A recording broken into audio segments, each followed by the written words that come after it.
الحمد لله رب العالمين أشهد أن لا إله إلا الله وحده لا شريك له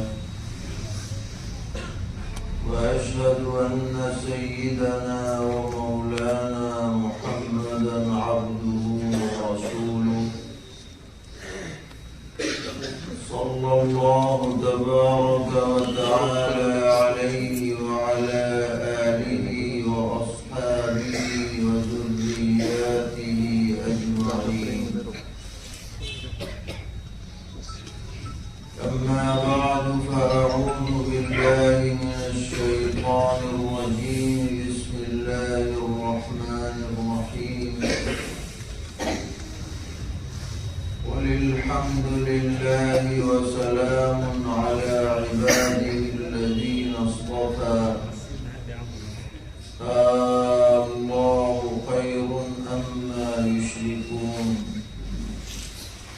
صدق الله مولانا العلي العظيم. معزز علماء کرام، بزرگوں اور بھائیوں اور پس پردہ ہماری مائیں اور بہنیں، مجلس تحفظ ختم نبوت کی طرف سے یہ اصلاحی پروگرام بہت قابل قدر ہے اور بہت ضروری بھی ہے،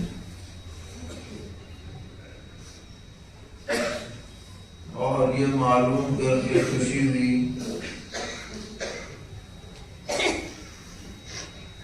کہ حضرت امام صاحب دامت برکاتہم کی سرپرستی میں وقفے سے اس طرح کے پروگرام اس مجلس میں مسجد میں ہوتے رہتے ہیں۔ یہ بڑا مفید سلسلہ ہے۔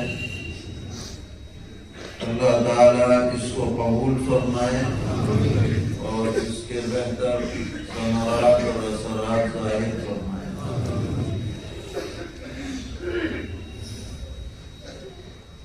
عقیدہ ختم نبوت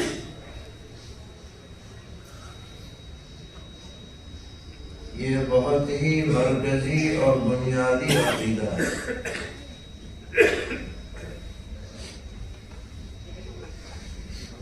اس کا مطلب یہ نہیں ہے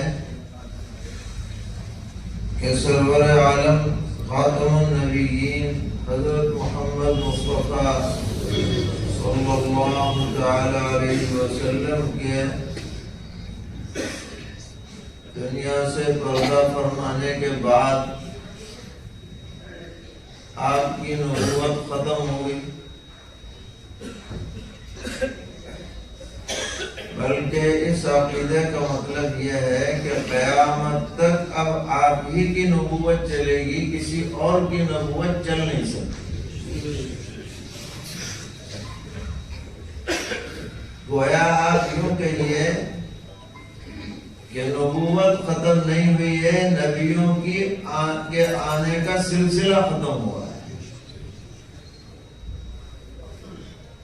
یہ اس لیے وضاحت کی جا رہی ہے کہ کوئی اس کا دوسرا مطلب نہ بتلا دے آپ کو کہ یہ ختم نبوت ختم، لہذا نئے نبی کی ضرورت ہے۔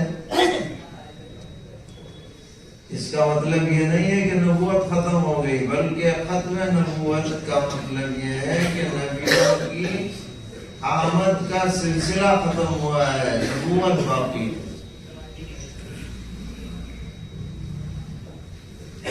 چنانچہ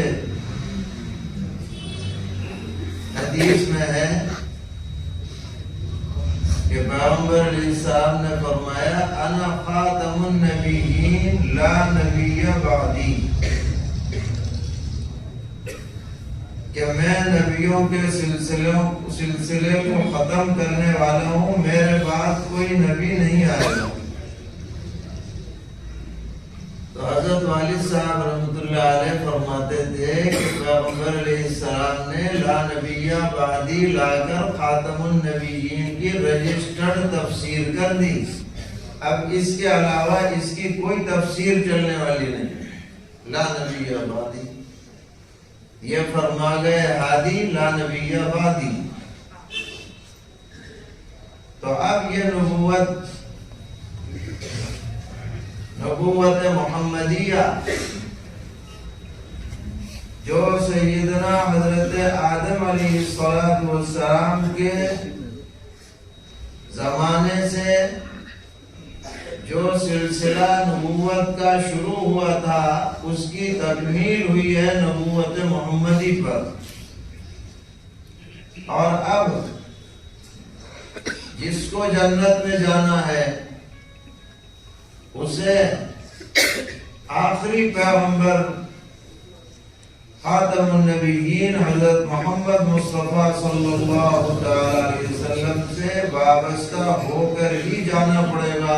اس کے علاوہ جنت کا کوئی راستہ نہیں.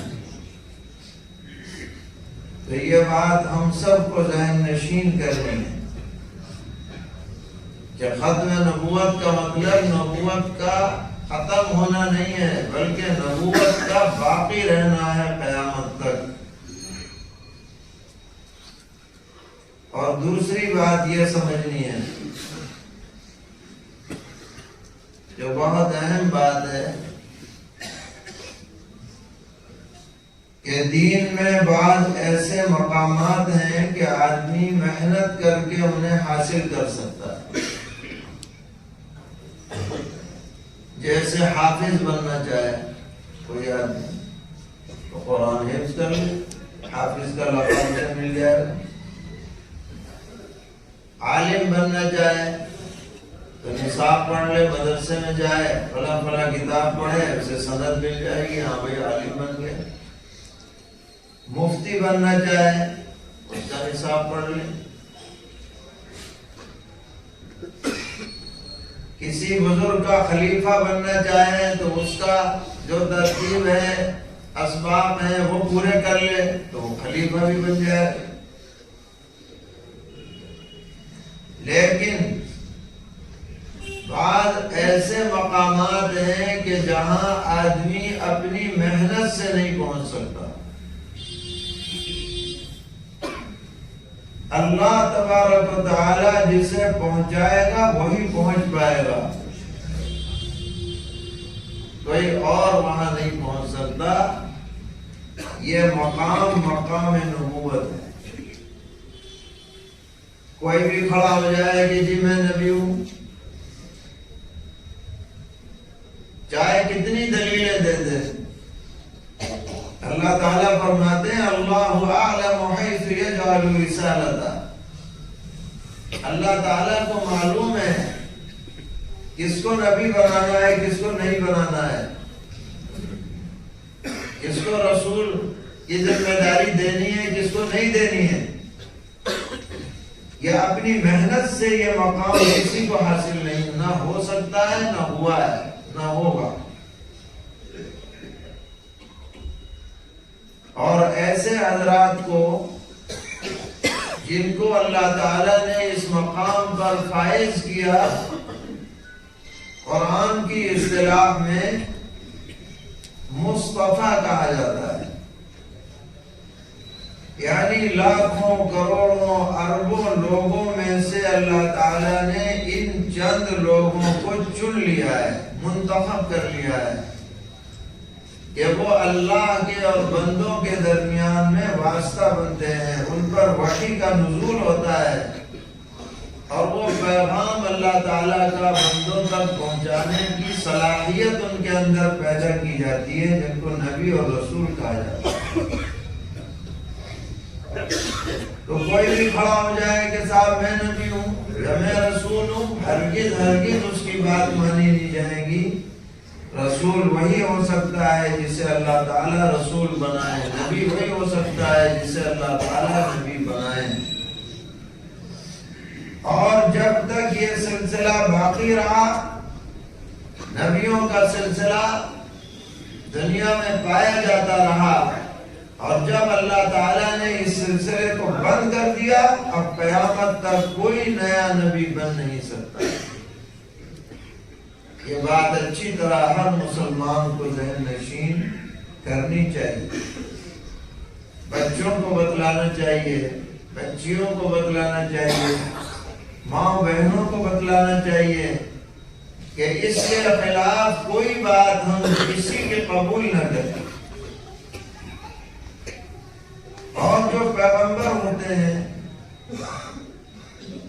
ان کو اللہ تعالی خصوصی علم عطا فرماتے ہیں،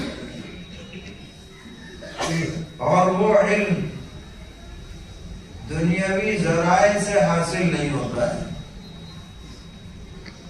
براہ راست اللہ تعالیٰ عطا کرتے ہیں۔ ہمیں اور آپ کو کوئی چیز جاننی ہے تو یا تو کسی کے پاس جا کے پڑھنا پڑے گا، یا کسی کتاب کو پڑھنا پڑے گا، تو پڑھنا بھی ہمیں آنا چاہیے، لکھنا بھی آنا چاہیے، کسی کی شاگردی اختیار کرنی چاہیے، جب ہمیں کچھ پتہ چلتا ہے کیا چیز ہے۔ لیکن جو نبی ہوتا ہے اس کا دنیا میں کوئی استاد نہیں ہوتا، اور نبی ان ذرائع کو بھی نہیں جانتا جن ذرائع سے دنیا میں علم حاصل ہوتا ہے۔ بغیر ان ذرائع کے اللہ تعالیٰ اسے ایسا علم عطا فرماتے ہیں جو لوگوں کے پہنچ سے باہر ہوتا ہے، جس کو ہم وحی کہتے ہیں۔ نبی اکرم صلی اللہ علیہ وسلم کی صفت بیان ہوئی، النبی الامی۔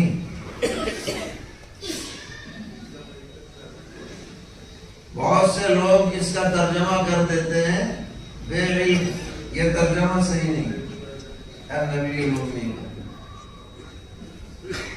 اس کا صحیح ترجمہ یہ ہے کہ آپ نے دنیاوی ذرائع سے علم حاصل نہیں کیا۔ النبی الامی کا مطلب کا خلاصہ یہ ہے، یہ مطلب نہیں ہے کہ آپ بے علم ہیں یا کم علم ہیں یا آپ کو کچھ عطا پتہ ہی نہیں۔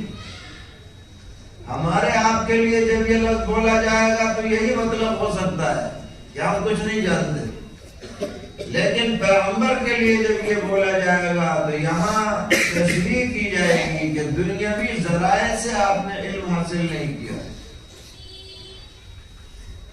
اللہ نے بغیر ذرائع کے علوم سے نوازا ہے۔ حضرت مولانا قاری سید صدیق احمد صاحب باندھوی رحمۃ اللہ علیہ کا ایک شعر ہے، کوئی اعجاز کو دیکھے میرے قرآن ناطق کا، لقب امی ہے لیکن علم کے دریا بہاتے ہیں، لقب امی ہے لیکن علم کے دریا بہاتے ہیں۔ نتیجہ کیا نکلا اس گفتگو کا؟ نبی کا کوئی استاد نہیں ہوتا، اور جس کا کوئی استاد ہو وہ نبی نہیں ہوتا۔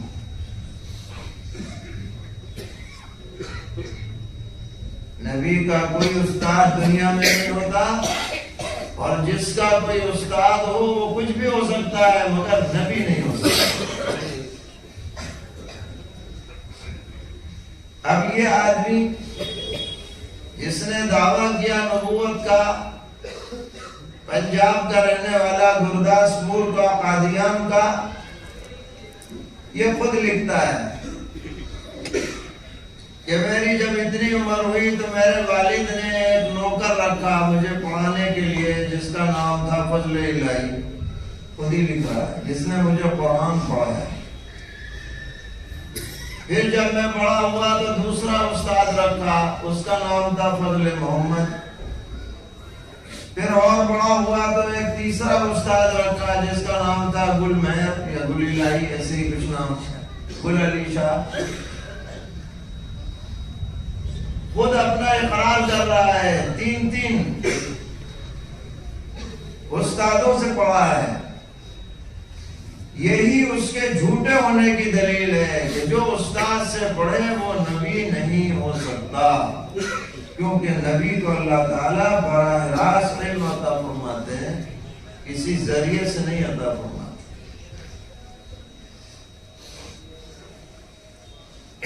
کہنے لگا ایک جگہ تو یہ لکھ دیا کہ میں نے 3 سے پڑھا ہے، اب جب لوگوں نے کہنا سننا شروع کیا، کہنے لگا ہم نے قرآن نہیں پڑھا، تفسیر نہیں پڑھی، کوئی ثابت نہیں کر سکتا کہ میں نے کسی سے قرآن پڑھا۔ ثابت کیا کرے، تم نے خود ہی لکھ دیا کہ میں نے قرآن پڑھا ہے، خود ہی لکھا ہے، کہتا ہے ثابت نہیں کر سکتا۔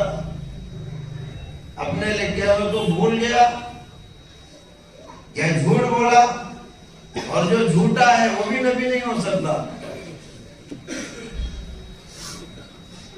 جتنے بھی انبیاء علیہ السلام دنیا میں آئے وہ اخلاق کے پیکر تھے، اعلیٰ ترین صفات ان کے اندر پائی جاتی تھی، اور سب سے بدترین صفت جو کسی انسان میں پائی جائے وہ اس کا جھوٹا ہونا ہے۔ جھوٹے آدمی سے زیادہ ذلیل اور کمینہ آدمی کوئی نہیں ہوتا، اور جس کا جھوٹ بار بار پکڑا جائے اس کی نبوت کو کیسے قبول کیا جا سکتا ہے؟ اللہ تعالیٰ نے بھی خود اسی سے ایسے جھوٹ صادر کرائے کہ ہر عقل مند آدمی اس کو یقین ہو جائے کہ یہ سراسر دجال اور کذاب۔ لکھتا ہے کہ میری عمر جو ہے 80 سال ہوگی، ضرور 2-4 آگے پیچھے ہو سکتی۔ کون پوچھنا تھا اس سے کہ کتنی عمر ہوگی، مگر لکھ دیا اعلان۔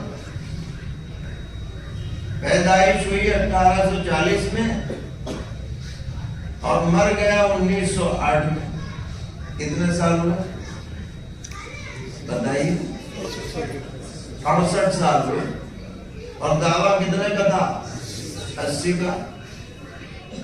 امید ہی امید رہ گئی، کتنے سال کم ہو گئے بتائیے؟ 12 سال کم، 2-4 سال نہیں، 12 سال پہلے چلا گیا، اور دعویٰ ہے۔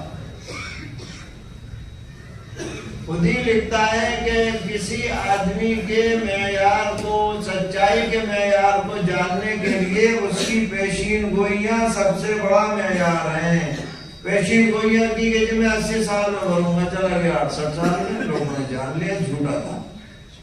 پیشین گوئی تو تھی کہ میں 80 سال زندہ رہوں گا،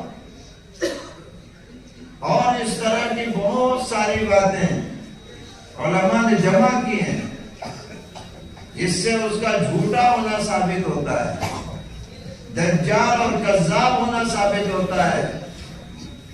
اور ویسے تو چھوڑ دو، جو آدمی نبوت کا دعویٰ کرے اور اپنے دعوے میں جھوٹا ثابت ہو جائے، یہی اس کے کذاب ہونے کی سب سے بڑی دلیل ہے۔ اسی طرح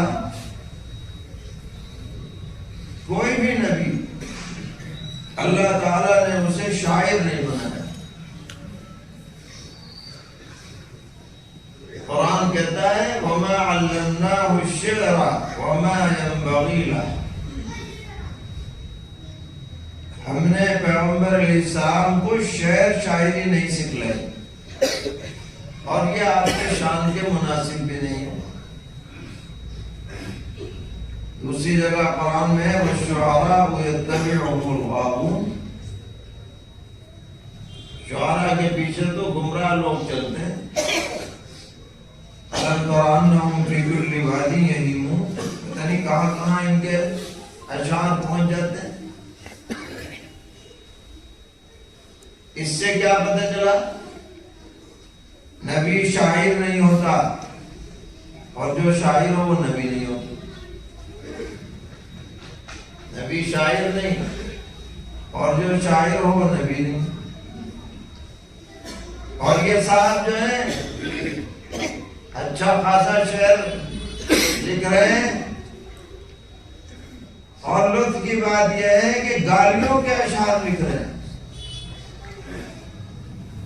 یہ مولانا شاہ عالم صاحب اس معاملے کے اسپیشلسٹ ہیں۔ پورے پورے صفحے لکھ دیے، گالیوں کے اشعار بھرے پڑے، اپنے مخالفین کو ایسی صلواتیں سنائی ہیں، گندی گندی ماں بہن کی گالیاں دی ہیں عربی کے اشعار میں، اردو میں بھی نہیں، عربی میں۔ یہ بھی اس کے جھوٹے ہونے کی دلیل ہے، کیونکہ نبی شاعر نہیں ہوتا، اور جو شاعر ہو وہ نبی نہیں ہو سکتا۔ اور اس میں ایک اور بات بھی ہے، کوئی نبی بدگو نہیں ہوتا، گالم گلوچ کرنے والا نہیں ہوتا۔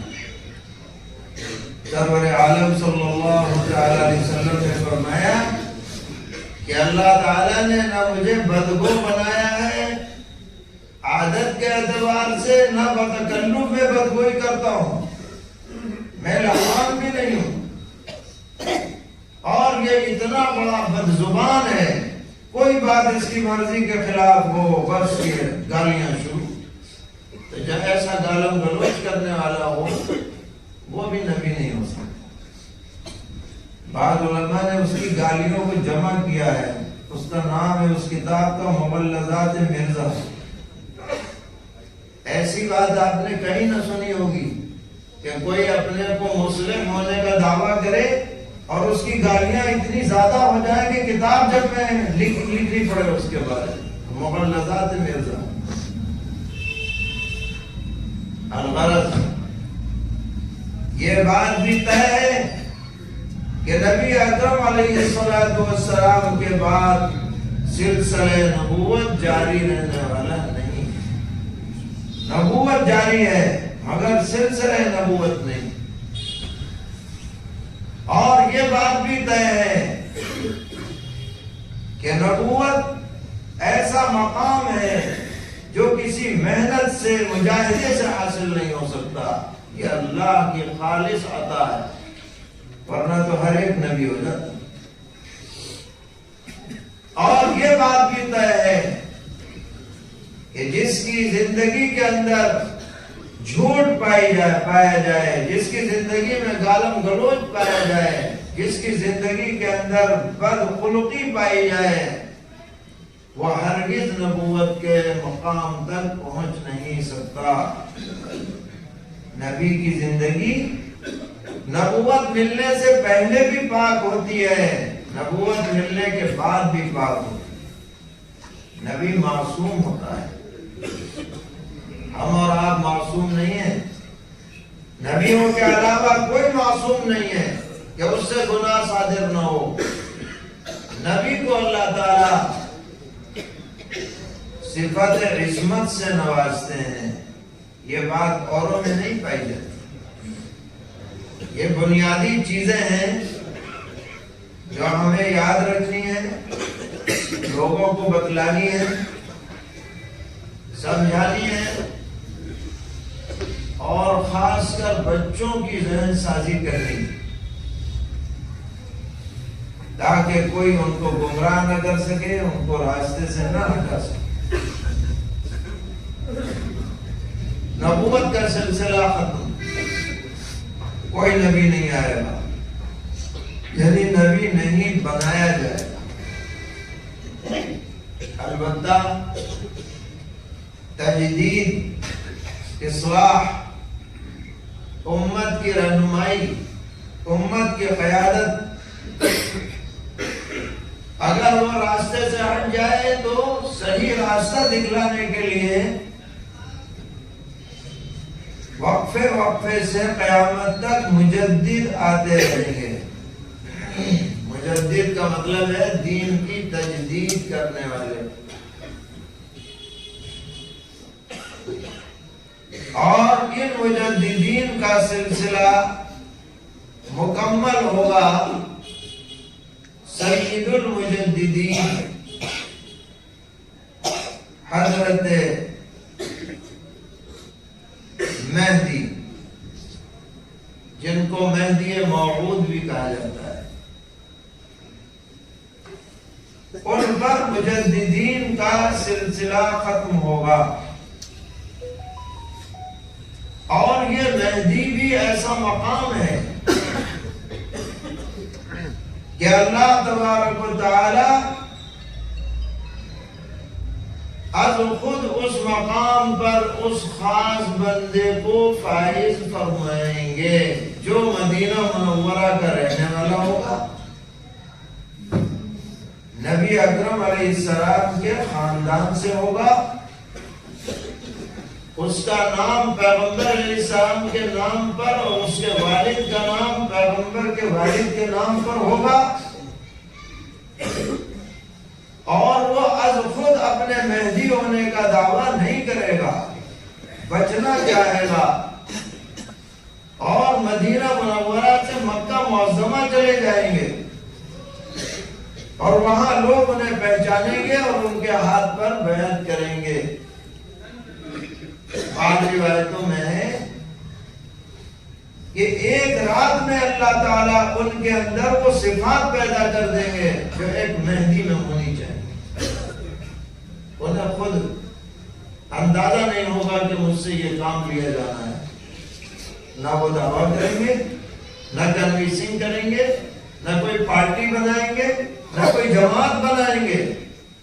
اللہ تعالیٰ اپنی مرضی سے اپنی شان سے ان کو یہ مقام عطا فرمائیں گے، اور وہ سلسلہ تجدید کے سب سے اخیر میں آنے والی شخصیت ہیں۔ ان کا تعلق ہندوستان سے نہیں ہے، پاکستان سے نہیں ہے، بنگلہ دیش سے نہیں ہے، امریکہ سے نہیں ہے، افریقہ سے نہیں ہے، ایشیا کے دیگر علاقوں سے نہیں ہے، رشیا سے نہیں ہے۔ خاص جگہ بھی طے ہے، خاص خاندان بھی طے ہے، خاص نام بھی طے ہے، اور وہ ہم نے آپ نے طے نہیں کیا۔ احادیث شریفہ، صحیح احادیث شریفہ میں یہ سب تفصیل پیغمبر علیہ السلام بتلا گئے۔ اب ان تمام نشانیوں کے باوجود، علامات کے باوجود، تحدیدات کے باوجود، آج ہندوستان کے کسی بھی خطے میں کوئی آدمی کھڑا ہو جائے کہ جی میں مہدی ہوں، تو وہ کذاب مہدی تو ہو سکتا ہے، موعود مہدی نہیں ہو سکتا۔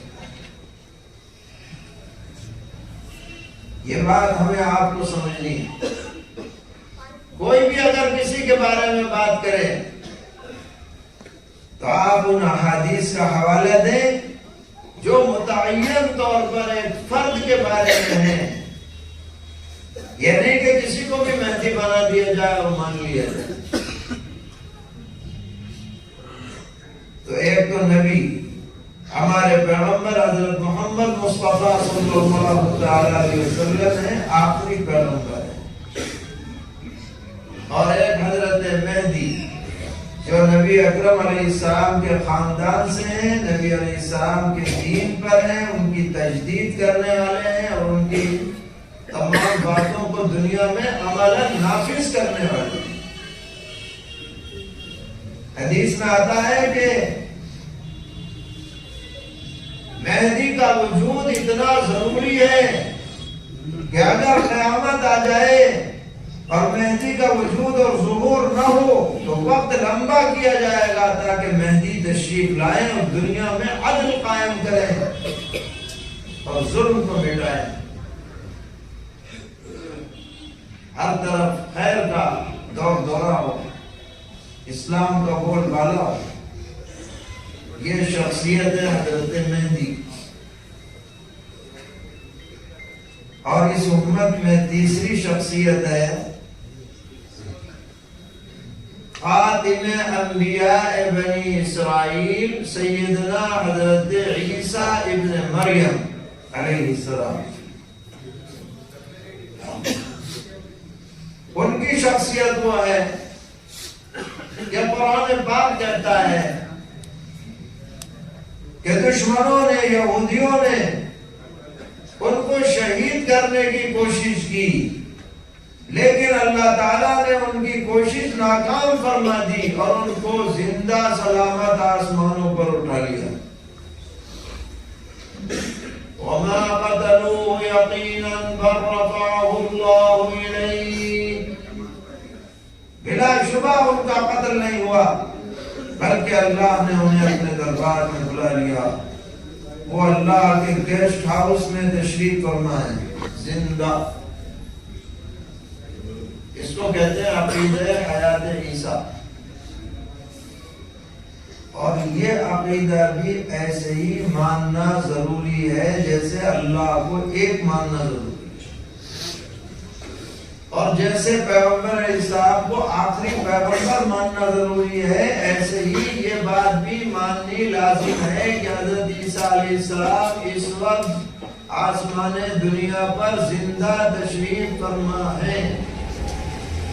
ماننا ہے. نہیں مانے گا آدمی تو آدمی مومن نہیں رہے گا. اور پھر وہ تشریف لائیں گے، نازل ہوں گے ملک شام میں دمشق کے اندر مینارے پر، مسجد کے مینارے پر نازل ہوں گے. جبکہ حضرت مہدی رضی اللہ تعالی عنہ مسلمانوں کی ایک جماعت کے ساتھ دجال سے مقابلے کے لیے وہاں تشریف لے جائیں گے. فجر کی نماز کے لیے اقامت ہو چکی ہوگی.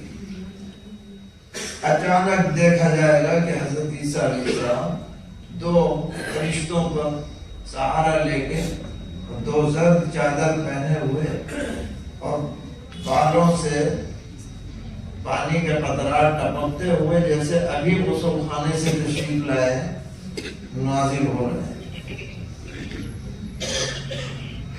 حضرت مہدی دیکھ کے پہچان جائیں گے، فرمائیں گے آپ امامت کیجئے. حضرت عیسیٰ علیہ السلام فرمائیں گے کہ نہیں، اس وقت آپ ہی امامت کریں گے. حضرت مہدی کی ابتدا میں انبیاء بنی اسرائیل کے خاتم حضرت عیسیٰ علیہ السلام وہ نماز ادا فرمائیں گے. اس کے بعد پھر ذمہ داری حضرت عیسیٰ علیہ السلام کے حوالے ہوگی اور دجال مارا جائے گا. اور حضرت عیسیٰ علیہ السلام کے ہاتھوں قتل ہوگا. اور صحیح حدیث میں ہے کہ حضرت عیسیٰ علیہ السلام کے سانس کے اثر سے دجال ایسے پگھلے گا جیسے نمک پگھل جاتا ہے پانی ڈالنے سے، اور آپ کے سانس کا اثر وہاں تک جائے گا جہاں تک آپ کی نظر جاتی ہے. اسرائیل میں ایک جگہ ہے باب لد، وہاں پر یہ مارا جائے گا دجال. اور اس کے بعد یہودیوں کا جو ہے قتل عام ہوگا. کوئی چیز یہودیوں کو پناہ نہیں دے گی. کوئی پتھر، کوئی پیڑ، کوئی درخت، کوئی عمارت بول دے گی کہ یہاں چھپا ہوا ہے، چھوڑو مت. یہ جتنے ظلم کر رہے ہیں نا، سب کا اکٹھا علاج ہونے والا ہے، یقیناً ہونے والا ہے، اس میں کوئی شک شبہ نہیں ہے. جیسے یہ بات یقینی ہے کہ اس وقت رات ہو رہی ہے، ایسے یہ بات بھی یقینی ہے کہ ظلم کا انجام انتہائی بھیانک ہونے والا ہے. اور یہ ہماری احادیث شریفہ میں لکھا ہے. دجال دنیا کا سب سے بڑا فتنہ ضلالت ہے، جس سے تمام نبیوں نے ڈرایا. پیغمبر علیہ السلام فرماتے کوئی نبی نہیں آیا جس نے نہ ڈرایا، لیکن میں ایسی بات بتا رہا ہوں جو اب تک کسی نبی نے نہیں بتائی. اور وہ بات یہ ہے کہ یہ دجال کہاں ہوگا. اس کی دونوں آنکھیں عیبدار ہوں گی. ایک آنکھ تو سپاٹ ہوگی بالکل، اور ایک اوپر کو ایسے نکلی ہوئی ہوگی جیسے انگور کا دانہ گچھے میں باہر کو نکلا رہتا ہے. نہایت ہی مخصوص صورت ہوگا ہے، مگر عجیب و غریب شعبتیں دکھائے گا. شیاطین کی فوج اس کے ساتھ ہوگی. 70,000 یہودی پادری اس کے ساتھ ہوں گے جو ان کے مذہبی لوگ ہیں. نبی اکرم علیہ السلام نے فرمایا کہ یہ جنت جہنم ساتھ لے کے چلے گا. جسے یہ جنت کہے گا وہ اللہ کی جہنم ہوگی، اور جسے یہ جہنم کہے گا وہ اللہ کی جنت ہوگی. یہ 3 شخصیات ہیں. نبی اکرم علیہ السلام خاتم النبیین، حضرت مہدی سید المجددین حضرت عیسیٰ علیہ السلام خاتم انبیاء بنی اسرائیل، ان کو روک کے رکھا گیا ہے دجال کے مقابلے کے لیے۔ اللہ تعالیٰ کا کوئی فعل حکمت سے خالی نہیں ہوتا، ان کو زندہ رکھا گیا کیونکہ اصل مقابلہ تو دجال کا پیغمبر علیہ السلام کو کرنا تھا، کیونکہ آپ مرکز رشد و ہدایت ہیں، تو آپ ہی اس دجال کا خاتمہ کر دے۔ لیکن اللہ تعالیٰ نے حضور کی شان کو اس سے بڑھ کر سمجھا کہ آپ اس کے مقابلے میں آئے ہیں، اور پھر طے کیا کہ بھئی انبیاء بنی اسرائیل کے خاتم کو یہاں لایا جائے، کیونکہ ان کو بھی اللہ تعالیٰ نے ایسے ہی معجزے عطا فرمائے تھے عجیب و غریب، مردوں کو زندہ کر دینا، نابینا کو بینا کر دینا، بیماروں کو شفا دے دینا اللہ کے حکم سے۔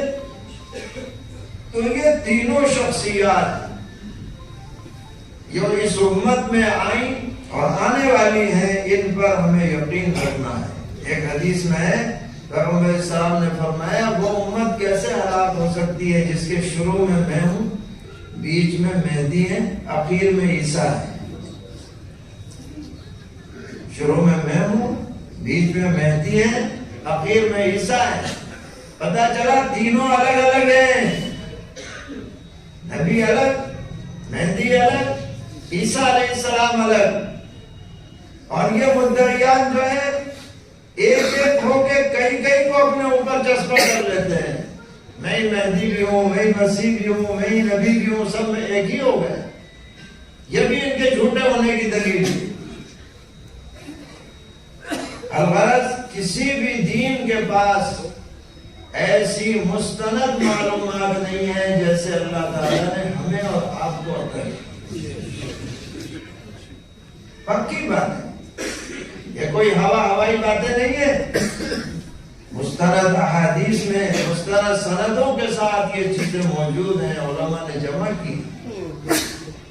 اگر ہمیں معلومات رہیں گی تو کوئی بھی آدمی ہمیں گمراہ نہیں کر سکتا، ہمارے ایمان کو خراب نہیں کر سکتا، اور معلومات نہیں ہوں گی تو آدمی اچھا یہ بھی ایسے ہی ہوگا،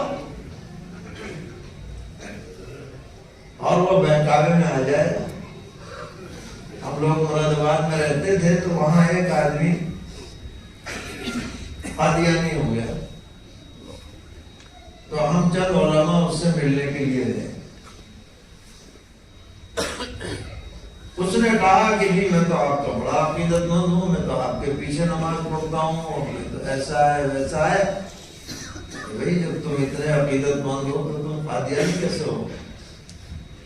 تو چھوٹا ہی کہتا ہے کہ جیسے مسلمانوں میں بہت سے فرقے ہیں، کوئی حنفی ہے، کوئی شافعی ہے، کوئی فلاں ہے، کوئی فلاں ہے، ایسے ہی ہے یہ بھی احمدی۔ تو یہ ان کی بڑی تلبیس ہے۔ آپ حضرات کو بھی یہ جاننا چاہیے کہ بے شک ہمارے ہاں کئی مکتب فکر پائے جاتے ہیں، حنفی ہیں، شافعی ہیں، مالکی ہیں، حنبلی ہیں، لیکن یہ اختلاف کفر اسلام کا اختلاف نہیں، جزیات کا اختلاف۔ اہل بدعت سے بھی ہمارا اختلاف ہے، مگر اگر ان کے عقائد درست ہوں تو کفر اسلام کا اختلاف نہیں ہے۔ یہ کیا تلبیس کرتے ہیں کہ جو اختلاف شرع کا ہے، تفریعات کا ہے، فروعات کا ہے، اس کو اصولی اختلاف کے اوپر قیاس کرتے ہیں۔ اس سے عام آدمی جو ہے وہ دھوکے میں پڑ جاتا ہے۔ ایک صاحب کہنے لگے کیا آپ لوگوں کو غصہ کیوں آتا ہے جب قادیانیوں کی بات آتی ہے؟ غصہ کیوں آتا ہے؟ تو ہم نے کہا کہ یہ بتائیے، آپ کا ایک متعین اور والد ہو مشہور کہ آپ فلاں کے بیٹے ہیں، سب کو بتاؤ کہ محلے کو کہ بھئی فلاں کا بیٹا ہے، اور کوئی آدمی یہ کہنے لگے کہ تم فلاں کے نہیں فلاں کے بیٹے ہو، تمہارے باپ کا انکار کر دیں، جس باپ کی طرف تمہاری شہرت ہے، تو آپ کو غصہ آئے گا یا آپ پی جائیں گے کہ نہیں چھوڑوں گا نہیں؟ ہم نے کہا کہ اچھا بس اسی بات پہ جلال آ گیا، جو حیثیت ایک باپ کی اولاد کے لیے ہے وہی حیثیت نبی کی امت کے لیے ہے۔ اگر غصہ نہ آئے تو حیرت ہے، غصہ آنا یہ عین انصاف کا تقاضا ہے۔ نبی اکرم علیہ السلام کی ازواج مطہرات تمام ایمان والوں کی مائیں ہیں، اور پیغمبر علیہ السلام آپ سارے مسلمانوں کے قیامت تک آنے والے مسلمانوں کے روحانی باپ ہیں۔ جیسے باپ میں دوسرے کی شراکت قبول نہیں ہے، ایسے یہاں بھی دوسرے کی شراکت قبول نہیں۔ یہ بات ہمیں ذہن نشین کرنی ہے،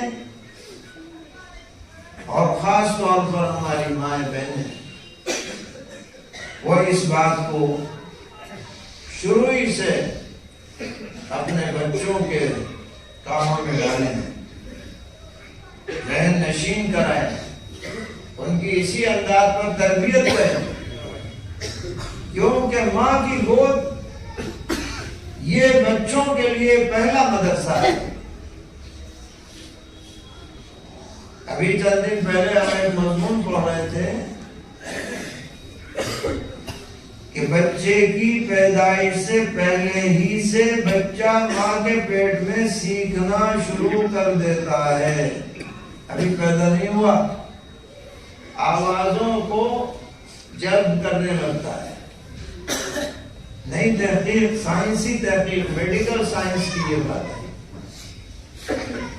اور پیدا ہونے کے بعد ابھی چھوٹا نومولود ہے، لیکن الفاظ کو وہ اپنی میموری میں محفوظ کر رہا ہے۔ جب بولنا شروع کرے گا ہندوستانی بچہ تو انگریزی نہیں بولے گا، فوراً گھر میں جو بولی جاتی ہے وہ خود بخود بولنا شروع ہو جائے گا۔ اس سے آپ اندازہ لگائیے کہ بچوں پر گھر کے ماحول کا کتنا اثر پڑتا ہے، گھر کی باتوں کا کتنا اثر پڑتا ہے۔ اس معاملے میں ماں بہنوں کا بڑا کردار ہے۔ آپ تاریخ اٹھا کر کے دیکھیے، جو بھی اللہ کے نیک بندے دنیا میں مشہور ہوئے، بظاہر اسباب اللہ تعالیٰ نے ان کی ماں کو ذریعہ بنایا ہے ان کی دینداری کا، ان کے مزاج کو بنانے کا۔ یہ بھی خوشی کی بات ہے کہ آپ کی اس مجلس میں بڑی تعداد میں ہماری مائیں بہنیں شریک ہوتی ہیں۔ اللہ تعالیٰ ان کی آمد کو سننے کو قبول فرمائے، اور یہ بھی بڑی خیر کی بات ہے کہ یہاں ان کی تعلیم کا بھی معقول نظم ہے، اور بڑی عمر کی ہماری مائیں بہنیں بھی اس میں شرکت کرتی ہیں، قابل قدر۔ اللہ تعالیٰ ان کی خدمات کو قبول فرمائے، اور ان کے ذریعے سے گھر گھر میں صحیح عقائد، صحیح اعمال کو عام فرمائے۔ ہم نے ایک آیت پڑھی تھی، اللہ تعالیٰ فرماتے ہیں قل الحمدللہ، اے پیغمبر آپ اعلان کر دیجئے، اے پیغمبر آپ اعلان کر دیجئے الحمدللہ، ہر طرح کی خوبیاں، کمالات، صفات، قدرت، جلال، جمال، اقتدار، اختیار صرف اور صرف اللہ کے لیے۔ ہماری آپ کی جو صفات ہیں وہ تو عارضی ہیں اور عطائی ہیں، اللہ نے دی ہے تو ہیں، جب لے لے تو چلی جائے گی۔ کسی کے پاس ذاتی طور پر کوئی خوبی نہیں ہے،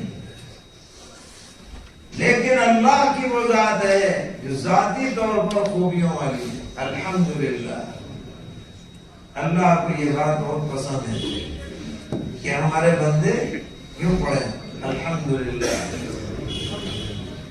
اسی لیے قرآن میں سب سے زیادہ جو آیت اور سورت پڑھی جاتی ہے وہ الحمدللہ رب العالمین سورہ فاتحہ ہے، کیونکہ اللہ کو یہ بہت پسند ہے کہ میرا بندہ میری تعریف کرے۔ بڑا پیار آتا ہے اللہ تعالیٰ کو اس پر جو بندہ اللہ کی تعریف کرے۔ جیسے کوئی چھوٹا بچہ ماں باپ کی تعریف کرے تو ماں باپ نہال ہو جاتے ہیں کہ واہ واہ کیا بیٹے نے بات کی۔ اللہ تعالیٰ کو اور زیادہ خوشی ہوتی ہے میرا بندہ میری تعریف کرتا ہے۔ ہم لوگ تو سورہ فاتحہ عربی میں پڑھ لیتے ہیں، حدیث میں آتا ہے کہ جب کوئی بندہ الحمدللہ رب العالمین پڑھتا ہے تو میں کہتا ہوں حمیدنی عبدی، میرے بندے نے میری حمد کی ہے، جواب ملتا ہے اللہ کی طرف سے۔ اور جب بندہ پڑھتا ہے الرحمن الرحیم تو میں کہتا ہوں اثنا علیہ عبدی، ارے میرے بندے نے میری ثنا کی، واہ واہ کیسا اچھا بندہ ہے۔ اور جب بندہ پڑھتا ہے مجدنی وہ مالکی یوم الدین تو میں کہتا ہوں مجدنی عبدی، ارے میرے بندے نے میری بڑائی بیان کی، بزرگی بیان کی۔ اور جب بندہ پڑھتا ہے ایاک نعبد و ایاک نستعین، ہم تیری عبادت کرتے ہیں، تجھی سے مدد چاہتے ہیں، تو اللہ تعالیٰ فرماتے ہیں یہ آیت میرے اور بندے دونوں کے درمیان مشترک ہے، اور بندہ جو مانگے گا اسے ملے گا۔ بولی عبدی ما سأل، مدد مانگ رہا ہے نا، چلو مدد ملے گی۔ اور جب بندہ پڑھتا ہے اہدنا الصراط المستقیم، مجھے سیدھے راستے کی رہنمائی کیجئے، تو میں کہتا ہوں یہ عبدی ما سأل، بندے نے جو مانگا ضرور ملے گا، صراط مستقیم ملے گا۔ جب یہ آیت یہ سورت پڑھا کریں تو ذرا یہ خیال بھی کر لیا کریں کہ اللہ کی طرف سے جواب آ رہا ہے۔ تو بتائیے اس پڑھنے میں زیادہ دلچسپی پیدا ہو جائے گی یا نہیں کہ اللہ تعالیٰ جواب دے رہے ہیں ہمیں، ٹھہر ٹھہر کے پڑھیں گے تو اللہ کو یہ عطا بہت پسند ہے بندے کا۔ قل الحمدللہ، اے پیغمبر آپ کہیے کہ ہر طرح کی تعریفیں اللہ کے لیے، وہی قابل تعریف۔ پھر فرمایا وَسَلَامٌ عَلَىٰ عِبَادِهِ الَّذِينَ اصْطَفَىٰ، اور سلامتی ہے اپنے اللہ کے ان بندوں پر جن کو اللہ نے منتخب کر لیا۔ تمام انبیاء علیہ السلام پر سلامتی ہے، تمام منتخب بندوں پر سلامتی ہے۔ حضرت آدم علیہ نبینا علیہ الصلوۃ والسلام سے لے کر خاتم النبیین حضرت محمد مصطفیٰ صلی اللہ علیہ وسلم، اس کے بعد اللہ تعالیٰ نے جھنجھوڑا ہے، جیسے کسی کو کندھے پکڑ کے ہلا دو نا، ایسے ہے یہ آیت۔ اللہ خیر عما یشرکون، کیا اللہ بہتر ہے یا جن کو تم اللہ کے شریک قرار دیتے ہو وہ بہتر ہے؟ دو جواب، کون بہتر ہے؟ اللہ خیر عما یشرکون، وہ اللہ جس نے ہمیں پیدا کیا، جس نے ہمیں نعمتوں سے نوازا، جس نے ہمیں زندگی عطا کی، نہ جانے کیا کیا انعامات فرمائے، ظاہر ہے کہ اس کا کوئی مقابلہ نہیں ہو سکتا۔ اللہ تعالی ہم سب کو کہنے سننے سے زیادہ عمل کی توفیق عطا فرمائے، صحیح عقائد پر قائم رکھے، نیک اعمال کی توفیق عطا فرمائے۔ جو بھی محنتیں دین کے لیے جہاں بھی ہو رہی ہیں اللہ تعالیٰ انہیں قبول فرمائے، برابر فرمائے۔ صلی اللہ تعالی علی خیر خلقہ محمد وعلی آلہ واصحابہ وذریاتہ اجمعین۔